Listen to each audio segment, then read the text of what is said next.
अभी हमारे पास एक प्लानिंग होने की लाई थी, उसमें ये था कि उनका काफी पुराना घर बना हुआ था, उसमें हम उसको प्लानिंग हम किस तरीके से इंप्रूव कर सकते हैं। तो ये हमारा जो है वो टास्क था। तो सबसे पहले मैं आपको दिखाता हूँ कि जो प्लानिंग जो कि उनका एक्चुअल जो भी बना हुआ था वो किस तरीके से बना था, फिर मैं आपको वो भी दिखाऊंगा कि हमने उसको जो इंप्रूव करने के लिए क्या क्या चीजें करी। तो वीडियो आपके लिए काफी हेल्पफुल होगी, काफी सारी चीजें आप इससे सीख सकते हैं। तो जैसे कि स्क्रीन पर देख रहे हैं, तो बेसिकली यहाँ से जो है आपकी एंट्रेंस हो गई। तो बेसिकली क्या था, ये जो बना हुआ है ये आपका फर्स्ट फ्लोर पे था, मतलब नीचे इनकी फैक्ट्री थी, ऊपर ये इनका घर ऑलरेडी बन रहा था। बने हुए काफी टाइम हो गया, 5-10 साल हो गए थे, और बीच में जो इनका कंस्ट्रक्शन है वो रुक गया था। तो यहाँ से आपकी एंट्रेंस हो गई है। एंट्रेंस होते ही मतलब इसके ऊपर जो है पूरा कवर्ड है यहाँ से, ठीक है। तो यहाँ से कवर्ड हो गया, ओपन एरिया है। फिर यहाँ से अंदर जाते ही यहाँ से एक एंट्रेंस है जो कि इन्होंने दे रखा था। तो इसमें एंट्री से करते पूरा बड़ा सा सिटिंग एरिया आ गया। यहाँ पे इन्होंने एक बेडरूम दे रखा था 11 फीट बाय 14 फीट 10 इंचेस का। फिर इसके साथ में अगर आप देखेंगे तो पीछे की साइड में पूरा ये ओपन यहाँ पे एक गैलरी टाइप सी दे रखी थी। फिर इसके साथ ही कनेक्टेड एक बेडरूम 2 था, एंड फिर इसके साथ में लिविंग एरिया आ गया। फिर ये इनका वॉशिंग एरिया आ गया। यहाँ पर इनकी किचन आ गई जैसे कि आप देख सकते हैं। तो फिर यहाँ पे इनका अटैच टॉयलेट आ गया। फिर पीछे आपका बेडरूम 3, बेडरूम 4 आ गया। बेडरूम 3 का भी साइज आप देख सकते हैं 16 feet 10 inches bye 14 feet 3 inches का, और बेडरूम 4 का भी 10 feet 8 inches bye 14 feet 8 inches का है। फिर आपका अटैच टॉयलेट आ गया और आपका स्टोर आ गया। तो ओवरऑल अगर आप देखेंगे तो इस तरीके से जो इनका बना हुआ था यहाँ पर। और अगर मैं बात करूँ मोटा मोटा, तो देखिए जैसे इनका किचन यहाँ पर आ रखा था, तो हमने इनको ये रिकमेंड किया था कि किचन जो है ना आपका यहाँ पर, तो वास्तु के हिसाब से किचन इनका ना फ्रंट पे बन रहा था। अब उसका बेनिफिट ये, एक तो यहाँ पे अगर करते हैं, एक तो ये वास्तु के हिसाब से बहुत बढ़िया हो जाएगा किचन, प्लस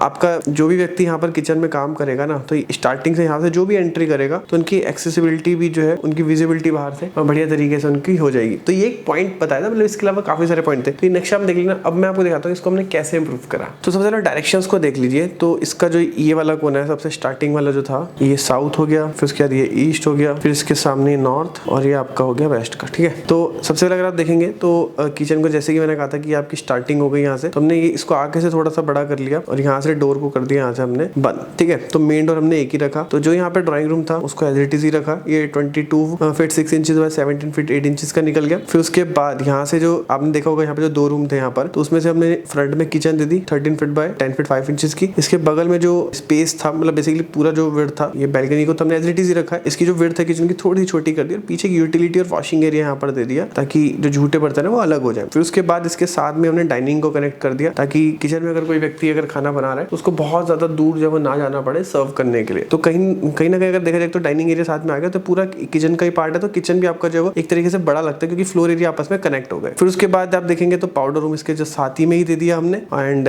इसका साइज है 4 फीट बाय 7 फीट 10 इंचेस का। फिर उसके बाद हम और आगे की तरफ जाते हैं, तो ये हो गया टेम्पल। तो टेम्पल जो हमने दिया हुआ है 7 फीट बाय 11 फीट 2 इंचेस का। इसके साथ में एक वाटर बॉडी यहाँ पर दे दी होगी नॉर्थ डायरेक्शन में। टेम्पल के साथ अगर पानी आ जाए, यानी वाटर बॉडी आ जाए, तो वास्तु के हिसाब से काफी बढ़िया रहता है। फिर उसके बाद अगर हम बात करें और आगे जाते हैं, तो यहाँ पर जो किचन था, किचन को हमने कन्वर्ट कर दिया यहाँ पर बेडरूम 1 के साथ, और बेडरूम 1 का यहाँ पर जो है अटैच टॉयलेट यहाँ पर दे दिया 5 फीट बाय 7 फीट 6 इंचेस का। वेंटिलेशन तो पूरा मिल ही रहा है यहाँ पर। फिर यहाँ पर जो बेडरूम था उसको हमने एज इट इज रखा, एंड इसके साथ में एक अटैच टॉयलेट हमने जो यहाँ पर दे दिया, इसका यहाँ से हटा करके, जिसका साइज है 5 feet 1 inches bye 10 feet 10 inches का। फिर उसके बाद अगर आप देखेंगे तो बेडरूम 3 जो है हमने यहाँ पर इसको दे दिया है। इसका भी जो अटैच टॉयलेट है नॉर्थ वेस्ट में आ रहा है ड्रेसिंग के साथ में। तो ड्रेसिंग आपका 5 फीट बाय 7 फीट का स्पेस है, और ये जो आपका bedroom 3 12 feet by 14 feet 8 inches का है। और इस वाले बेडरूम का भी अगर साइज देखेंगे तो 14 feet 3 inches bye 16 feet 8 inches का है। तो ओवरऑल अगर आप देखेंगे तो इस तरीके से हमने जो है वो इसको इंप्रूव करा। तो कैसा लगा आपको इंप्रूवमेंट, मेरे को नीचे कमेंट बॉक्स में बताइए। कोई भी क्वेश्चन तो मेरे को नीचे कमेंट बॉक्स में पूछ सकते हैं। मिलता है नेक्स्ट वीडियो में, तब तक के लिए जय हिंद, वंदे मातरम।